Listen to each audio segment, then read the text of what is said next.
Good stuff. We'll just give it a couple more minutes. I'll just begin to introduce us. We've got a little bit of a time before 2 o'clock, so I hope everyone's keeping well. It's Thursday, of course. What is it, week 6 now of lockdown, of not being in school or college? And I think the announcement's due next week. Are we going to continue doing this, or are we going to be back? Who's to say? But it's been good being in touch with a lot of the students, you guys, over this time. We've got our last session with the co-op today. It's been a good little journey over April, learning lots about the company, having Danny support us on all of the different sessions, which has been fantastic. Today, we're looking at some really interesting things that we've never touched upon before. Why community matters. We'll be looking into things around values and how you can spot different values in different companies and why that should matter to you when you're in your job search. We've got a really great guest with us as well, and Pete. Last week we had a great guest from the co-op. This week we've got another great guest. So it's just great to broaden your horizons and see what's going on in these companies and hopefully get some good information out of these topics. I ran one of the polls just now. I'll keep that going just for a second, just while I let you guys know how you can communicate on this session. So the aim of these sessions are, as you know, if you've been on these before, to contribute towards it.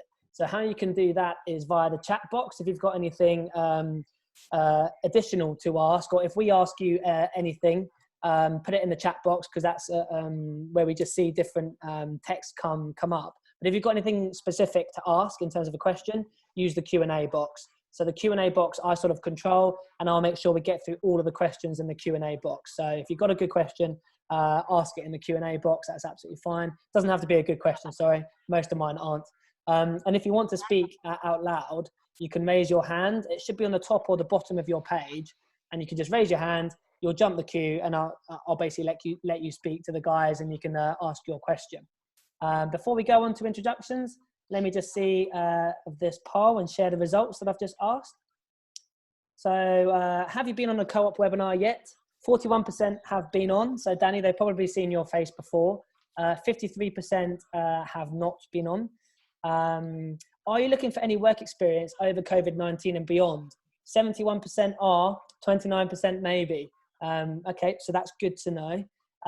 Have you ever done any positive action work, volunteering, or been involved in your community at all? 76% have. 12% maybe, 12% no, which is great. So I'll leave them up for the second. So you know who I am. I'm the founder of Pathway. We do lots of webinars at the moment. It's pretty fun. Danny, you might have met, and there's a good percentage of you who have, 41% have. But Danny, for the 53% who haven't met you before, please introduce yourself. Yeah, hi everyone. Danny Matthews here. And before we go into what my job title is, I'd really like to welcome you to the coolest meeting room ever, which is our Coronation Street meeting room. So welcome to Weatherfield. Behind me is Weatherfield's co-op, and I'm actually sat on cobbles right now. So quite an exciting time to be holding a webinar in this meeting room in our head office up in Manchester. And my role within our head office in Manchester is early careers apprentice and community recruitment lead. Long-winded, but essentially what that means is I'm responsible for all of our recruitment of apprentices, of students, of graduates across the co-op. So that's in our head office, in food, in funerals, logistics, etc. But most importantly as well, responsible for all of our connections to creating meaningful employment within our community, and how that links into our business need from a recruitment perspective. Do a lot of work with the Prince's Trust, a lot of work with Barclays and Catch-22, all great supporters of some amazing community work out there, and we link in with them to provide employment opportunities. And we're joined by, as Chris mentioned, a very special guest, Pete Valence. I'll let him introduce himself in a second, but Pete's going to be our kind of guiding light as such throughout this session. He's got some really great insight and a really fun guy to listen to as well. So Pete, I'll hand over to you, and away you go. Thanks, Danny. Well, hopefully you viewers will be able to decide if I'm a fun guy by the end of this, and we're still here. But yeah, thanks for having me today, ladies and gents. So yeah, I'm Pete Valence. I work for the Co-op. I'm one of our heads of region in the Member Pioneer team. So I'm going to talk a little bit more about what a Member Pioneer is. But essentially, I look after a team of 100 community activists across the northwest of England, from Cumbria down to the top of Birmingham. So what I'm going to do first and foremost is, this is probably the jazziest slide that you're going to see from me today, but I'm going to throw it out to you, and I'm going to ask, what do you think all these pictures have in common? So I'm just going to run through them. We've got Ocean Spray. They were set up in 1930 by 3 cranberry growers in the US, all wanting to kind of work together. Arla is a organisation which has 12,000 farmers across the world, 2,000 which are in the UK. We've got the Co-op, who have at least 4.5 million members. One of my favourite ones is Kwapa Kuku. So they're an organisation in Ghana. I can guarantee that you will have eaten a chocolate bar with some of the cocoa from what they produce. I don't know what bar it might be. It might be Cadbury's. It might be our own brand Co-op chocolate, but they are really, really big in Ghana. And for the footballers out you, we've also got FC Barcelona, which has 175,000 members who all are joined to the Barcelona Football Club. So has anyone got any idea what they all have in common? So Faith has kicked us off. All the companies are supportive and value their community. Nat has said, are they all member-run organisations? ? IBAD, good to see you, IBAD, again. They are all a team. Any more, guys? Any more suggestions? Some good ones there. And Pete, can you see that chat box? Is that okay? I can, yeah, I can. All of us, yeah. Jesse, all have a strong community? Yeah. Good stuff so far? Certainly. Well, you're correct. You all started a small community. Yes. What was that? All started a small community? I didn't see the end of that one. They all started as a small community business, all run by their own members from Ryan. They all give back, again, from IBAD. I think we've got some nail-on answers there, haven't we? We certainly have. Top of the shop, they all started off as small organisations, in terms of they all started off by people.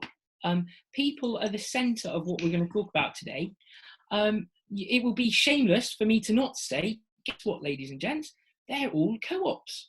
So when we talk about that, the people element, it is the people who run this business on a democratic principle where each of the members have one vote. So it's not like a lot of money from one person goes to shape it. We are all one member, one vote organisations, and we are co-ops. So what is a cooperative? Well, it's certainly a different way of doing business, and it is true to what you've all put in those questions around having a strong community purpose, being owned by their members, being community driven, in the communities, because the definition of a co-op is they are a people-centred enterprise, owned, controlled and run for our members to deliver economic, social and cultural needs and the aspirations of its members. So the reason why we have co-ops out there is not just to produce the product that we're making or sell it, it's actually to address a need. So to address a need, we have to know what the issue is in our local areas, and essentially that's why co-ops start. So it's a different ethical way of doing business.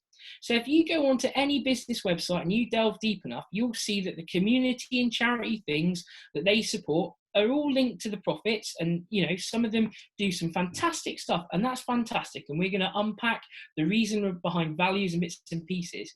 The co-ops have values and principles, and the 7th values and principle of a co-op is concern for the community. So for a successful business to do that, we have to ensure that we are a great business and we continue to trade to invest some of the money that we make extra back into the communities that we trade. So as I said, you can find out more about our values and principles by checking our website, but also there is an umbrella organisation called Cooperatives UK, and you can see every co-op under the sun in the UK at that website. I wonder, Pete, just on that note, are you the only supermarket that's run like that, I wonder? No. So we are the cooperative group. There are also 21 other co-op societies out there. So you might have come across Mid Counties, the Lakes and Dales, Scott Mid. So they're all organisations that are also run as a co-op. In terms of being owned by its members, another big organisation out there would be the John Lewis Partnership. Now they're slightly different because they were established through the by Mr. John Lewis. But when he kind of went on through his life, he wanted to give something back to his workers. So actually, he gifted his organisation over to his workers. So that is actually a bit of a different step from a co-op, because obviously it was set up by a person who wanted to hand it out. But essentially, yeah, John Lewis are also owned by their members now. And is that why when we go shopping in the co-op and we've got that little card, and I think every time we spend money, it also goes out into the community as well. Is that right? Yeah, it's true. So what we want to do at the co-op is that blue card that you may well have got is beyond just a loyalty card. It does a heck of a lot more. What it does is it shows you're a member of the co-op. So first and foremost, when you buy co-op owned brand products, there you go, Danny's got one. He's going to use it in Weatherfield's co-op after this call, I reckon. So when you, at the moment, we can do whatever we want with our profits, but part of what we do right now is when a co-op member uses their card in store, buys own brand products, 1% of the co-op own brand products that they buy will go straight into community causes, where we donated 35 million to 4,500 causes last year from just that 1%. And 5% you can choose as a co-op member to spend on your own products. But right now in COVID, you can also go online and choose to donate it to the cause as well. So what we're doing at the co-op is we're not just kind of looking after ourselves, we're also looking after our communities. So if you are a co-op member and you've got a blue card, go onto your website, work out where your money's going, and feel free to donate. So, fantastic question there, Danny. Chris, so I'm going to talk a little bit about me before we get back into co-op and community. So, as I said, I manage a team of coordinators that look after 100 community activists across the UK. They all do 4 hours a week as member pioneers. We're going to talk about what a member pioneer is at the end of this call. But I just want to give you a bit of a flavour of how I got to. So when I was at college, I felt really strong about social justice, about ensuring that young people had their voice heard in the local community, not being done onto, so you had all the counsellors telling us young people need this and they need that. And actually, did anyone actually ask what young people wanted? So I was really strong in terms of ensuring that our voices were heard, to the point that I reached out to one of the local organisations, which was a community development trust for the town, to say, look, I'm here, I want to volunteer some of my time to provide that. So I actually got involved in some local events and activities run by a community organisation. And that's kind of where my route came in terms of, I was really interested and passionate about running events. I'm the kind of person that if I'm at Glastonbury, I want to be on the side of the stage, holding microphones, moving things around, rather than just standing in a crowd or sitting there just watching. It does my head in. I would rather not be at an event if I can't be helping organise it. So I do get frustrated occasionally. And so I love working on events. So that link with community stuff, we were organising, turning on the Christmas lights, big plays in the park, bits and pieces. So that really, really attracted me to the point that that's what I wanted to do. I wanted to run events. I wanted to be part of it. There's not really an event management A-level, is there? So kind of during my A-level time, to be honest, I kept on getting involved in events, and, there were late nights and all that stuff. And I didn't do too well at my A-levels, it must be said. However, I do remember sitting in a hotel room. I was on holiday. It was in August. We're going through clearing. Didn't get the grades that I needed to get straight onto my course. Going through clearing, and I did manage to get onto the Leeds event management course that I really wanted. But what I didn't realise when I got to university is how theoretical it was going to be. So it's fantastic to learn about the theory of events and all that, but predominantly I wanted to be out organising events. So then I got to placement. I had my placement, which was at the Commonwealth Games in Manchester. So I was looking after a team of volunteers to try and get people in and out of venues safely. So I was at what we used to call the GMEX Centre, which is now Manchester Central. They had judo, weightlifting and gymnastics. So I had a team of 10 volunteers where we were there to provide support and getting people out. At the end of my placement year, my tutor came and he said, "Pete, this is fantastic. The experience you've had and all that." I was like, "Yeah, it's brilliant, isn't it?" And then he said, "Yeah, so you're going to come back and you're going to write about it." I said, "Well, no, I really want to do more events and bits and pieces." So actually at that point, I didn't return to university. So I had a massive crossroads in my life where I'd literally burnt my bridge in terms of university. I said, "I'm not going back. I get the theoretical stuff, but I actually want to be hands-on." So when I got back to my hometown, it was right in the middle of a crisis, much like what's going on now. We had what was called foot and mouth disease. I didn't have it, luckily. Mostly it was with animals, but it was at a point where a lot of towns and villages, I live in a rural part of Devon, we were locked down. People couldn't move, not because they were told by the government not necessarily to move, but they didn't want to move in fear of transferring this disease that we had from field to field. So I draw real parallels in where we are in terms of students right now, because you're locked down, your courses, you might have to pause them, but you've got time. There's I would say I draw real similarities in terms of that, because at that time I reached out again to the organisation that I was with before I went to uni, and I said, "Look, what are we going to do?" And part of their role was to try and provide some support. Back in the days when social media wasn't really, I remember getting Facebook in 2008. So this was back in 2000. So we didn't even have Facebook. We didn't even have that kind of, emails were just starting to come along. But how are we going to get these people feeling like communities?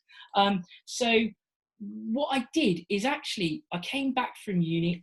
I actually volunteered with an organisation, which was pretty tough at that time because it wasn't paid employment. So luckily my kind of family were helping me out. I was having bed and board from my mum. She could see I was working with a volunteer organisation, very admirable. So I was supported by my family at that time to try and get engaged into that.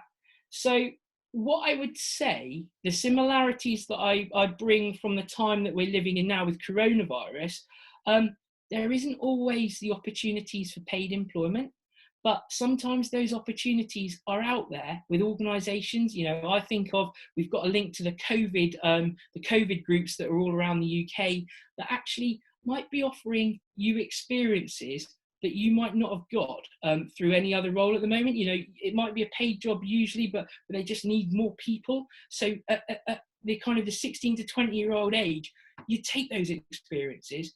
And the three things I took from that is working, making those connections with lots of different people in your town, in your village. Who are those organisations? Who are the movers and shakers? Listening. It's no good me going and saying I know what's wrong with our area. You've got to listen to people, and that can be physically on the phone, just letting people talk, understanding what the situation is. And just bringing back to probably the key theme from even when I did events is planning. You've got to think about what you're doing and why you're doing it. And then when you know that, how are you going to do it? So planning is a really big part of a skill that I think is really useful. And Pete, just on that, there's a lot of students who had work experience lined up potentially, and it's been cancelled because of COVID-19. What would you be saying to them, or maybe what would you be doing in their situation over that difficult period?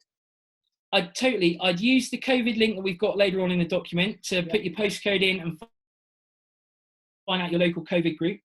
I'd also have a look at Twitter. So there might be some social media handles of charities that really interest you, and just see what they're putting out there. Even tweet them, see what they're up to at a national level. A big one is with right now, it doesn't have to be physical. I've heard stories of people talking, just befriending people on the phone, talking to people, making the links from that, having conversations. at the moment is really tough, because you've got to think of those people who are stuck in home because the government has said you can't go out. How are they, how are they interacting with people? What are they doing? So it might well be that one of the courses through is you can be put in contact with like a befriending service, which just is there to talk to people. And actually they're not necessarily all going to be old people either. There might be people of our age who can't get out because they've got health problems and they're considered vulnerable. But there's all sorts of opportunities. And I even bring it back to the co-op, where we've got people out there who need food. They need something beyond a food parcel. They've got the money, but they just can't get out. So what organisations are doing is they are linking people with people who can get out to get their shopping for them. Because people don't just want a food parcel. They want some of the food that they used to have as well, that they enjoy. And actually we can, if people are out there and they do feel safe and confident to do it, we volunteer to try and get some products. And there's a fantastic web platform if people are up for supporting that, and that's the Cooperate web platform. So the Co-op have built this platform based on trying to support locally. So that's another route in, I would say. And just to pick up Danny, Pete, it's great to hear you. Danny, can I just ask you one question on what Pete's saying there? Because obviously you're in recruitment at the Co-op. What would you think if someone was to sit in front of you at the interview table and say, I didn't get on my work experience program because of X, Y, Z and COVID, but I went and did all this amazing stuff that Pete's just mentioned there. What would that say about me as a character? Would you recommend it? Yeah, 100%. I think getting work experience and volunteering experience in this climate has two effects, twofold. One is you develop skills that will put you in a position to get a job, to get a university course, to get a whatever you would want to put in for. But two, and I think Chris, you referenced it really well, is character. I think now more than ever, and the way that I'm approaching this current climate is, what do I want to take away from this experience? What do I want to learn? And what do I want to be remembered for as well when it comes, when I look back in 5 years' time and think, what was I doing during COVID? It's a real opportunity for you to get stuck in and learn something, but importantly, build that character, which will help you, give examples, give reference when going for a job interview, going for work experience, or university course. So it's really critical. And actually, yes, it's work experience, but first and foremost, it's about, being there for other people and supporting your community. And there's no better way of describing work experience than that to an employer. And Pete, just to come back, thanks Danny for sort of reference checking what recruiters are thinking about that. When you got your volunteering role, how old were you? And you said there wasn't Facebook and there wasn't necessarily emails. How did you go and make that happen for yourself? Because there's always excuses, isn't there, in today's world? Yeah. Emails. We had emails. We did have emails. So, sitting at home, putting an email saying, "Hi, I'm Pete." And also I remember doing CVs, like photocopying CVs to post rather than writing it. But emails was there because at the end of the day, email addresses are readily available. You never know where it'll end up. You never know what will happen. And so yeah, I was thinking about ideas, even, I remember approaching the town organisation saying, I've got an idea for after this, when this is going to happen, we are going to get out of it. I'm sure we're going to get out of it. I don't know if it's going to be Christmas or whatever, but wouldn't it be great if the high street, we could deck with flags on really bring it as a vibrant place to bring people back into. And I suppose that's the second element of this is we're in it now, but we're going to come out of it. And when we come out of it, there is going to be local support available through the councils, through the government to get the economy moving again. But what that means at a local level is that potentially organisations, community organisations might be tapping into money. So you might not be applying for the money, but you might be able to work with organisations who are running projects that are going to get the country back up and running. And they could be events-based. They could be just bringing in jobs and employment back. On the back of the foot and mouth bit, I was working up in Minehead with the council at the time, and we secured Britain's Strongest Man into Minehead. So you can imagine all these big athletes, you know, even bigger than me. I mean, they were epic size, but the government gave us money to try and attract people to come back to the town. Now, having a massive event like that brought people in. And why I reference that is because at the time I worked for a council, and I was there, and I was the point of contact for Britain's Strongest Man. And I remember I was in Butlins, because they sit at Butlins, and I remember us having a meal in Butlins near the end of the Britain's Strongest Man. And I was just talking to the producer, and he's like, "Pete, I really like your work ethic. Have you ever thought what you're doing at the end of September?" And what do you mean what we're doing at the end of September? He's like, "Well, we've got 3 weeks that we're filming World's Strongest Man in Los Angeles, and we really like you as part of the team." And I said, "Well, yeah, but that's great, but I wouldn't be doing what I'm doing at the council because I can't shut car parks in Los Angeles." He's like, "No." He goes, "If you're up for it, I just want you as part of the team, working as part of building the set." So that wasn't a skill that I was massively involved in, but actually it was through a connection and through my work ethic that actually just changed the direction. And for 3 weeks, I worked on World's Strongest Man in Los Angeles. And I suppose what I'm trying to get through there is that whatever opportunity you have, if you smash it and you do great at it, it can lead elsewhere. And I suppose my last bit on that is I do have one regret. So I remember I did the old write the CV out and post it off to Disneyland, and Disneyland Paris it was. And I got interviewed. I got an interview at Disneyland HQ in London, in Hammersmith, and I got offered a role. And it was banqueting services. So in my head, I was like, well, I'm not going to shine cutlery for a year. I'm not going to do it. But I look back at it and I think, actually, the connections I might have made as part of that, because I was only 19, 20 at the time, and I just think, maybe if I'd have done it, I'd have made connections. The fantastic training program that Disney had and bits and pieces like that. I just sometimes wish that I might have just suck it up for a little bit, because I wasn't going to shine cutlery for the rest of my life. But maybe if I'd done it for that little bit, it would have just made me onto that different bit. So I suppose never think that you're too big for something. See how it goes. Try it. If it doesn't work, be the bigger person and look for something else, because you're in charge of what you want to do. Give it a go. If you got nothing else, if you got nothing else to try, give it a go. See where it goes. So that was my one regret. I didn't know. Who knows? I might be working in Disney right now. But I'm enjoying what I'm doing. So that's the main thing. Right. Okay. Let's get back to the co-op. So, go for it, Danny. Yeah, let's have this slide. So, the whole point of this call is not necessarily about me. It's about the co-ops and community. So, what I want to take you through this slide, and it's very much relevant to what you've been putting in the question and answers earlier. For a co-op to be successful, we need involved members.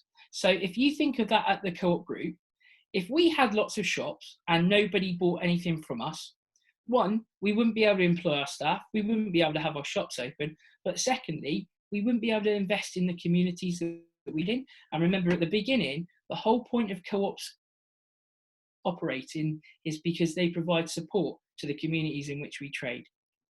So by being a profitable co-op, we're shameless in the fact that if you spend more money with us, we are able to invest more in the community. And we can prove that.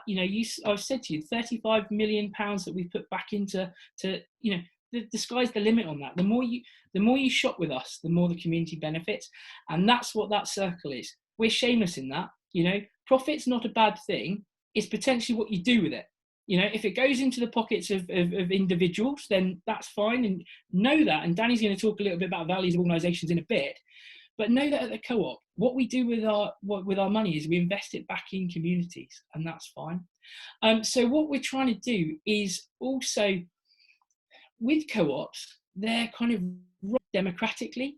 So it's not the person who's got the most money. If there's 10 people around a table at a co-op, they will all have the same say around that table. So if you think of that as a structure of something that you buy into, do you want to be in an organisation that values you as much as the next person?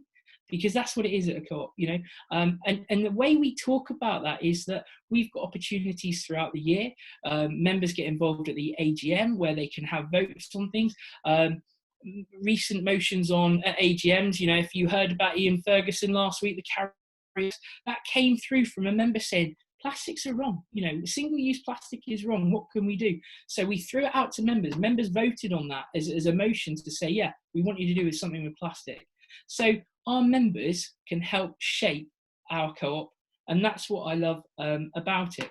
So back in 2018, we spoke to 120,000 members. We threw it out to them all, and 120,000 answered us, because we said, okay, so what's the big problems in your communities? You know, what do you need us to look at? And they came back with 3. They came back with spaces. So there's a really strong focus at the moment of maybe local authorities got problems with their you know, in terms of the money that comes down from government, but community spaces are shutting. You know, you might think of the youth clubs, your libraries, the bits and pieces. It's probably not open as much now as it was in the past. Even so, down to the community space that might have been run by volunteers. If the volunteers aren't there, some of those spaces are kind of going to rack and ruin. So that was the first one. Can we protect those spaces that are out there? Because if we don't protect them, what are they going to end up being? Well, at the very worst, there'll be nothing.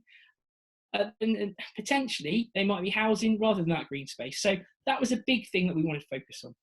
The second one was around mental health and well-being. You know, everyone was like, you know what, I know we say it, but we really should think about our own mental health and well-being, which is why this year, although it's on pause, Mind, the mental health charity Mind, is the co-op charity of the year. We have had to pause it because of Corona, obviously. So we're now raising money for supporting local communities for Corona, but it was one of our mechanisms that we're going to do going forward. The third one was around skills and education, and that was beyond the formal A-levels and GCSEs. That was, you know what, if we've got an elderly membership population, how do we start sharing the skills that young people have around getting them on IT, getting them onto Facebook Live or Facebook Messenger to say hi to their families that might be in different parts of the country?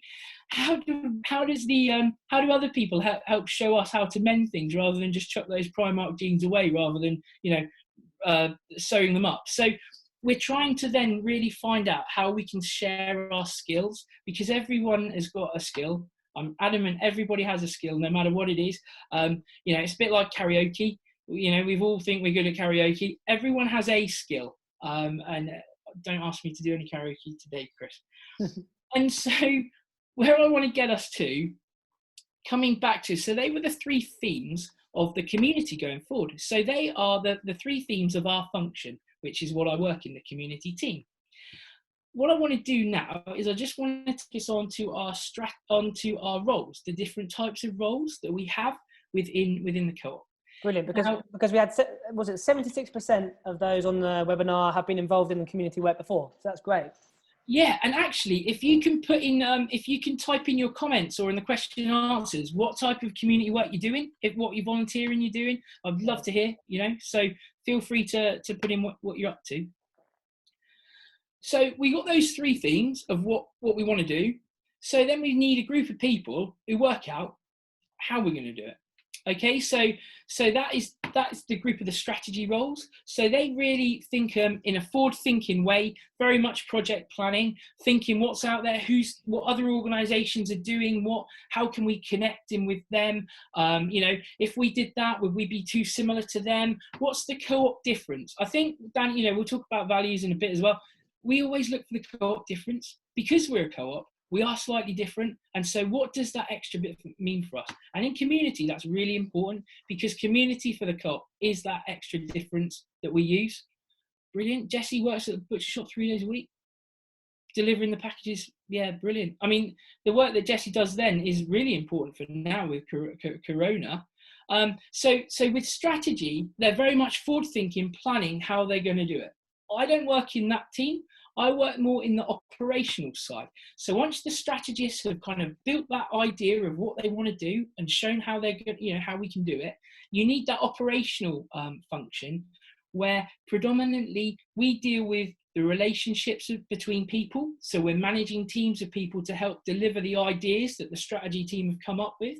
That's my function. So if you think of it, that the idea at the co-op is to have community roles supporting the locations that we trade. And so I look after 100 of those across the country, of which there's 1,000 across the UK. So I'm very much in a people and relationship point of view and a customer facing role as well. But for those two roles to work, we need support functions, and they are as important as any role in the business. Without decent support, we can't do what we do. And I suppose I just wanted to give an example of someone who I've worked closely with within the co-op in the last kind of 8 years since she's kind of worked there, is a girl called Lois. She started out on an apprenticeship program supporting business administration tasks, actually right in the democratic structure. So she was helping organise what we call the AGM, the event in the year where we get members to vote on the priorities and issues that matter to them. And she also, as part of her role, she says, yeah, I like the co-op, I get it a bit more. So she got involved in what we've got called a young members board.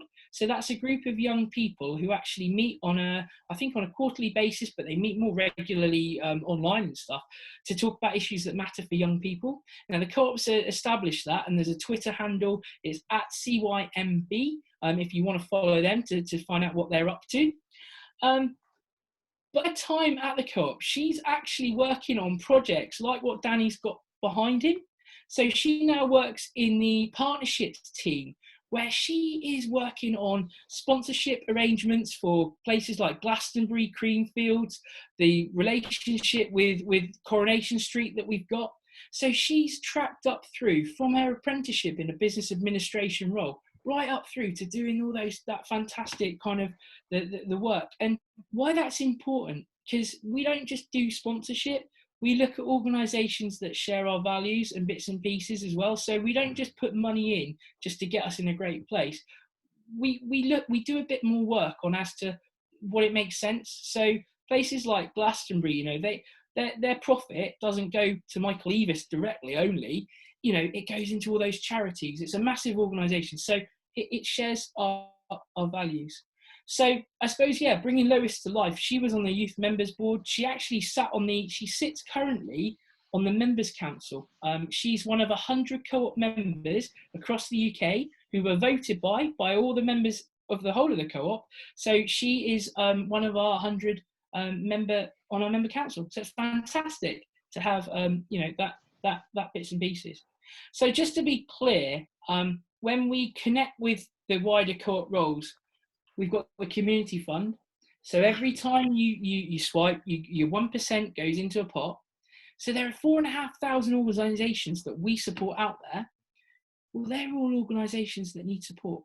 Voluntary and community sector organisations can't always offer paid employment straight off, but what they would really welcome is the support from volunteer roles. Now, if you said I can only give an hour a week, or I can just give, they will work to you. In the nature of how they work in terms of voluntary organisations, if you say I've got a bit of time and this is what I'm interested in, they will actually help you build in your time. And obviously it's a volunteer role, so it's down to you when you do it. But my advice to you would be, if you're going to offer to do it, obviously some things get in the way in life sometimes, but just be open and honest with them when you're saying, I can't make it this week. It's a volunteer role. You don't have to be there, but it's just having that dialogue with them and explaining your situation. They'd much rather know the issues that you're having to see if they can help you work through it. Because it is a volunteer role. They can't make you do it, but I would say that there are lots of organisations out there, community groups, who would just bite your arm off to do some great stuff. Oh, it's great to know that sort of stuff's out there. Thank you, Pete. Particularly over this period, it's great that we're doing this. It's great to hear. Yeah. Cool. And now I'm going to hand over to Danny to talk a little bit about our values and bits and pieces. Yeah, thanks, Pete. Really good insight there. And I hope everyone took at least 3 or 4 things away from that. There was some really good points in there. So thank you very much for that. You know, Pete's shared around the key values of cooperatives, focused very much on that 7th principle as such. But one of the key things if we look at this from a careers perspective and kind of finding that next step or that first step in your career is about identifying an organisation which has the right values aligned to you. And the reason why it's really critical, as it says on the screen there, is because when you believe in the work that you do, you are more successful. The business or the organization will be more successful because you're passionate, you're interested, and you're engaged in what you're doing. And that really helps you capitalize on the opportunities. Back to Pete's point, take every opportunity that you can and nail it, for want of a better phrase. And when you're engaged in something, when you're passionate about it, that's when it'll really bring out the best in yourself. And a lot of that can stem from the content of work that you're doing, of course, but the bigger picture, and that bigger picture is around the values of the organization that you're working for. So just in terms of what values are, most organizations will have a set of core values that they will live and breathe by. You can often find these on corporate websites, in annual financial reports or business reports, and a lot of it comes through in a lot of their marketing or particularly their recruitment marketing, so advertising of what it's like to be part of this organization. So you'll be able to find those for organizations. And just to pull out a very cliche one, which I'm not really a big fan of, is you hear a lot of "we shape a better world." That real kind of powerful corporate slogan, and that's great. I mean, and we've got a principle not too dissimilar from that, which is we care about the world that we share. But going back to that, we shape a better world. That's great, but actually, one of the most important things that you need to do when approaching finding an organization, potentially finding a university, finding a volunteering role as well, is to understand what those business values are. So if a business states, we shape a better world, ask questions. How do you shape a better world? When do you do it? So when do you show that you've done that, and why have you, as a business, have you decided to approach that? And you can get those answers through a number of different routes. That could be primary research, that could be having conversations with people who work there, it could be social media, it could be marketing, it could be product marketing, it could be their recruitment website or their careers site. And all of that will help you understand how genuine those values are of an organization, and actually how deep they run within the business. I've worked for businesses before in the past where nearly £500,000 was spent on rolling out a new values proposition, for want of a better phrase. And 2 weeks later, no one really knew what they meant. No one really understood it. And all of that money was wasted because actually they weren't ingrained in the day-to-day, the living and breathing of an organization. And that's where I can speak from a personal perspective here. Moving to the co-op, it's real. The work that Pete does, the work that I'm starting to get involved in supporting communities, the principles that we live by, the way that we challenge each other in the workplace, the way that we talk about the co-op and the work that we do, and how there's a lot of promotion around products, of course, from a food perspective. But if you read the news, a lot of the news articles and media out there is about the work that we're doing in our communities, be that from a plastics perspective, be that from a COVID perspective, be that from a sharing with great local causes, or from a recruitment perspective. All of that work is underpinned by the 4 core values that we have as a business called Being Co-op. So that's about succeeding together. It's about doing what matters most. It's about showing that you care. And it's about being yourself always. And hand on heart, if I do not live up to one of those, all of those values in a meeting or in a project or a piece of work, I will be challenged on it. I will be pushed on it. And that's where you can really see, when you get into an organization, those values come to life. Granted, that can be hard to do if you're not in the organization yet. But doing research, going on Glassdoor, reading reviews, speaking to colleagues potentially that might work there. If you don't, reach out via LinkedIn, and really get a feel for an organization, because there is absolutely nothing worse than being sold a dream in an advert somewhere. This organisation is amazing. Their values are really, incredible. And granted, there are a lot of organisations which are genuine and true to what they're saying, but there is nothing worse than what you read is different to the reality, and that can have a big impact on your happiness in a job, your productivity in a job, and ultimately your success. And if you're not happy in the role that you're doing, then be that an apprenticeship, be that work experience, be that a permanent role, then you're not going to get the best you. And the most important thing when developing your career is to always strive for the best you. Now that could be in performance, it could be in development, it could be in learning, it could be in skills, whatever that might be, or it could just be the way that you are in the office. All of that is critical for you to learn about yourself, grow yourself, and ultimately grow your career. And it's that growing your career piece, which for me is really, really crucial. When you think about, I'm looking for work experience, where do I go? Doing your research, finding the right organization will enable you to have a successful career. And it might be that, you move around different organizations, you move around different businesses over a course of a career. That's natural, and that's understood by employers. But it's very unlikely that your values will change. And there's a lot of resources out there which will help you understand your values. There's a lot of context on our website around what values are. There's even a lot of context around, for example, Pete's role, which I'll talk to you about, the Member Pioneer role. We talk about the behaviours, we talk about the values that we're going to be looking for in somebody who wants to join us as a co-op, be that a Member Pioneer or not. Danny, a lot of organisations are using values recruitment as part of the selection process now. That's what I was going to ask, Danny. If I was to interview with you the other side of the desk, is it something that you expect me to know, and would you ask me about your values, or if I bring them up and relate it back to my question and answer session, would that make me look very, very good, for example? Yeah, I don't think that's necessarily specific to the co-op. I think, a lot of organisations, if you do your research and you relate your experiences and skills to the business and their values and their kind of behaviours that they'd be looking for, then for certain that can definitely help you.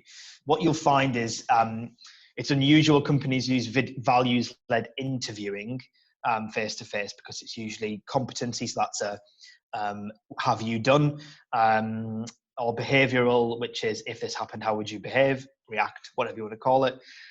Usually it's those behaviours and those competencies which will help an assessor or an interviewer understand. It's not just the what did you do, it's the how did you do it. It's the how did you do it which will pull out the values.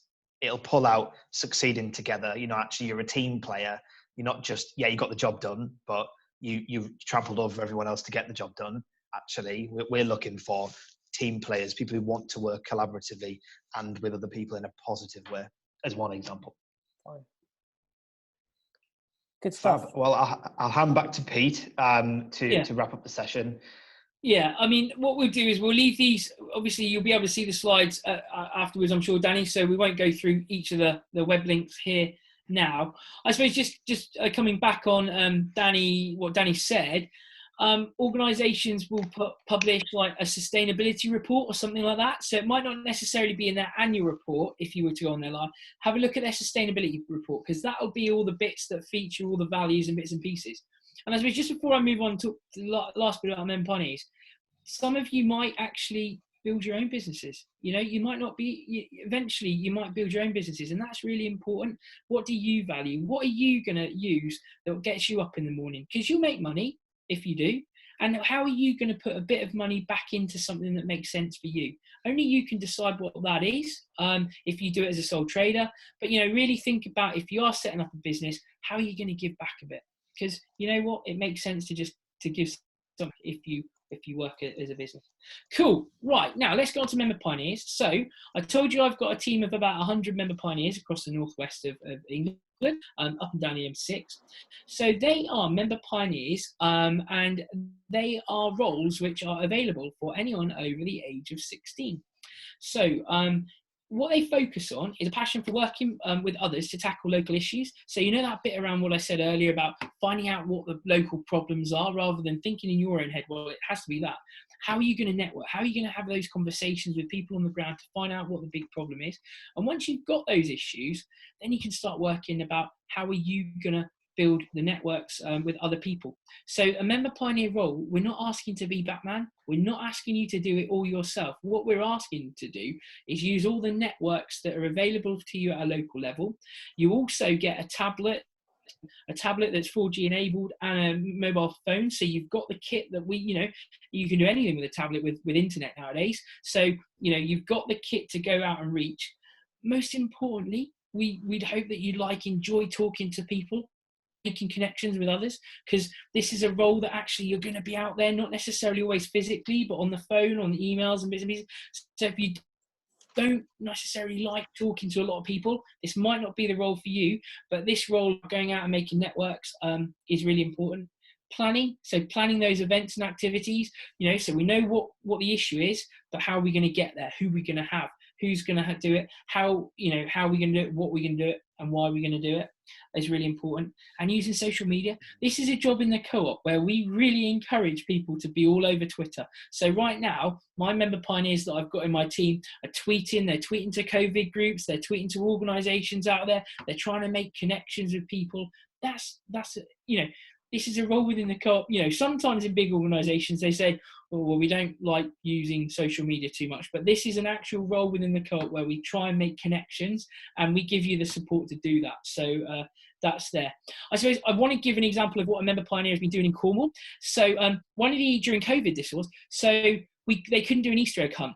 Obviously, COVID lockdown, the town was locked down. So what a member pioneer and his friend did, they were only 17. They used Minecraft to build the town of Looe in Cornwall in Minecraft, and they hid 15 Easter eggs around this town. And then they put the web link out there and got people to look around the Minecraft town of Looe to find the Easter eggs. So that are just examples where actually, who'd have thought that Minecraft would be something that we would be using for member pioneers to use in activities at a local level. People of all ages were loving that. There's a picture of the church and all that around the town. So, the skills that you've had that you might not even think are useful, sometimes are. So that's where we are. So as I said, it's a 4-hour-a-week role. It's £9.18 an hour and more in London if you're within the M25 corridor. You do get the benefits of being a co-op employee as well, which is the 10% store discounts and other discounts across the co-op. And yeah, apply. Have a look at the link. I think there's about 150 jobs out there at the moment across the UK. So it's not like we're only after 5. We're currently running at about 700 member pioneers, and we need to get to 1,000 by about the end of the summer. So there are definitely roles out there, and I would encourage you to have a look at it. There's a little video that we can send out as well for you to have a look a little bit more at. But yeah, visit communityspirit.co.uk to find out some more about the role. Brilliant. Thanks, Pete. And we had a couple of questions there about whether that is still available now. It absolutely is. So, I mean, obviously COVID-19, difficult period at the moment. Some work experiences have been cancelled or postponed. Here's a great opportunity to put something on your CV, show recruiters like Danny that you are proactive and you are a bit of a go-getter and don't maybe take the challenges at face value and see beyond them. Pete, is this something that you'd be doing if you had the chance? It is, definitely. I mean, I just wish there was a member pioneer role when I was back doing the community stuff, because a lot of my work that I did was definitely unpaid. Absolutely. And do you get many 16, 17, 18-year-olds do this? Yeah, we do. Yeah, I would say we through the application process they are coming through that age. We're getting a lot of links from, is it the National Citizenship Service, Danny? Yeah. I think, yeah. I think they promoted it for us earlier on in the year. Actually, before I got on the call, I asked the member pioneer coordinators across the country to highlight. So we've got a fantastic pioneer up in North Wales, and also there's one over in Cambridgeshire way who's, I think, they're both between 16 and 18. So we are taking them on, and just have a look and see if there's any roles near you. That's great. Guys, if there's any questions at all, do use the Q&A box to ask, and do put on the chat box if you are interested in this as well with your name, because it'd be great for us to be able to follow up with you and maybe help you through that. In terms of application, I suppose, Pete, is it tricky to apply? Is it tough? Well, this is my, so one of my roles is I have to do the interviews, don't I? Part of it. So I think, now Danny, you'll correct me if I'm wrong. A member pioneer would apply for the job via the Co-op Jobs Community Spirit page. Then we send an online assessment, which is kind of a fun quiz. It picks out those behaviours and bits and pieces. I'm sure Danny gives a bit on the background of that. If you're successful through that, then you would get a phone call from us when we would ask you a little bit more about your background, what you've done, where you've been. So a bit of a verbal CV, really. I like to think, and Danny, you might correct me on this, is we don't look too much at CVs, do we? I think it's a lot of behaviorals and all that. Do you want to come in there and just give a little bit of context? Yeah, so the online test which Pete references it's a values linked test. So everything I've told you on this session is really relevant for that. I can't stress enough how important it is to really take time and look at that community spirit page, because that'll give you a good understanding of the role, and be really certain before you click that apply button that it's the right thing for you. Once you come into the process, as Pete mentioned, there's an online test. You will have to attach a CV. Supposedly, it's something in our system which we can't get around, but we actually don't look at CVs because it's based upon your values score. You heard it here first, folks. You heard it here first. and your telephone conversation with the recruiter as well. So yeah, it's a good opportunity as well. If you don't have a CV, there's a CV builder on our website. So while you're there, why not check it out? Build yourself a CV for future. But right now for this role, you won't need it. And then it'll go over to Pete, I believe. Yeah, back to us. And obviously within COVID at the moment, we're doing a lot of video calls. So what my team are looking at is the different ways that we can get hold of you. So we've definitely said we're not going to do Facebook Messenger because that opens us up for a personal kind of link, but we're definitely using WhatsApp, Zoom. We use Google Hangouts and Teams a lot. So I suppose my advice there is if you get for an interview, find a quiet place, somewhere that, looks, good, because obviously that's the portal into you. Normally you'd come into one of our offices or, training rooms. So just think about your environment behind you when you're doing the interview and all that. But yeah, then we do the interview as if you were in the room together. And then if you're successful, we'd let you know within a couple of days. But right now, you can imagine that with COVID, a lot of our stuff is being online. So, if you were successful, then we take you to an online induction where we talk to you much like this. You probably do it through the tablet that we give you, so you get a Samsung Galaxy tablet to run with. So one of the key things is around IT as well. And what's brilliant at the moment, I say brilliant, is we've got bosses in our team, and Danny will probably agree with me, who probably haven't thought about working from home before, but suddenly they're just not allowed in the office. So they really have had to look at the different things and the mentality of actually working from home. And you work from home. Are you working from home? We are having to work from home. So that mentality of actually working from home is there now. And I think a lot of our bosses can understand that work can be done from home and great work can be done from home. Absolutely. And I'm just looking at some of the students. I'm conscious of time because I know you chaps are both very busy, but we've had, I just lost it here. Here we go. So we had Dev, who is going to do it. Charlotte's very interested. Sadie as well. We've got Emine is interested. Ibad says he's signing up right now as we speak, which is pretty cool. So well done. Guys, I'll just make a promise. So we'll obviously put an email out to everyone on how to do it and support you. Email back to the student team if you have applied. And then it'd be amazing if any of you actually end up doing it, which would be phenomenal. Maybe we could do like a blog or something and feed that out to the rest of our network to show how you guys being so proactive over this period. I think that'd be amazing. Danny, would you support that as well if we did a blog or something along those lines? 100%. We'd be looking to share that within Co-op as well, so you could be famous. Amazing. Let's make it happen. I've got a question here for you, Pete, from Rachel. I'm curious about the hospitality industry and events management. Considering you've been a part of that, do you have any advice for how I could get a foot in the industry? Yeah, take anything. Take it. Take anything you can. Don't sell your soul, but any route in is fantastic. You'll find that doing a lot of volunteering work might get you in. I mean, I remember.